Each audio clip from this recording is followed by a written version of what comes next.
Actually, Malaysia kat sini. Sedangkan daripada Myanmar ni kan, dia pun boleh pergi Bangladesh. Pergi Bangladesh dekat je. Apalah sangat nak pergi Bangladesh. Malaya, Malaya, bersama kita bangkit suara.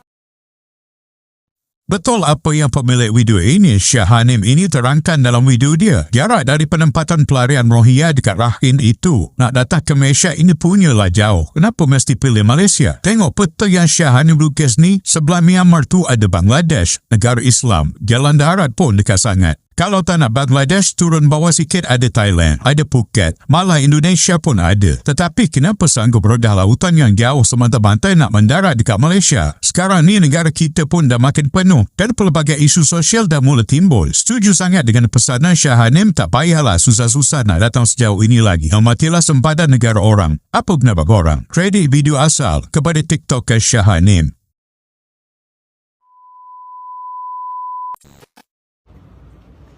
Okay, untuk pelarian Rohingya, dia pun asal dekat sini tau. Dia pun asal dekat sini. Kenapa dia pun pergi sampai Malaysia? Malaysia ni jauh. Nak lukis pun tak celui lah, satu page ni tak celui. Malaysia kat sini. Sedangkan daripada Myanmar ni kan, dia pun boleh pergi Bangladesh. Pergi Bangladesh dekat je. Apalah sangat nak pergi Bangladesh. Bangladesh ni memang negara Islam. Hampa mai lah sini. Jiran sebelah je Rohingya. Hampa mai sini ni. Mai sini.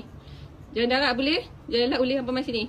Tak pun kan, kalau hampa rasa macam hampa tak suka Bangladesh, walaupun Bangladesh negara Islam, hampa pilih Thailand. Thailand dekat je. Hampa turun, hampa naik kapal apa semua, hampa turun pergi Thailand. Mai sini. Sini ada Phuket. Phuket ni best tau. Sebab makanan-makanan dia sedap. Hampa mai sini. Hampa mai Phuket. Tak payah susah-susah mai Malaysia. Jauh ni, Malaysia ni jauh. Patut kat sini pun ada Indonesia ataupun mai sini Indonesia. Mai sini tak payah mai Malaysia. Di belah-belah sini pun banyak lagi negara yang ada hampa. Kat sini ada India, Maldives pun ada. Hampa pergi depan sikit ada Maldives.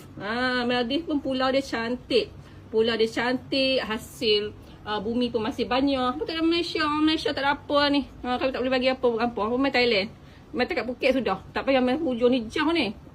Tahu? Hampa pergi Bangladesh, pergi India, pergi Maldives. Tak pun pergi Phuket. Sampai dekat ni ya. Jangan pergi sampai depan. Okey? Faham tak? Orang Rohingya.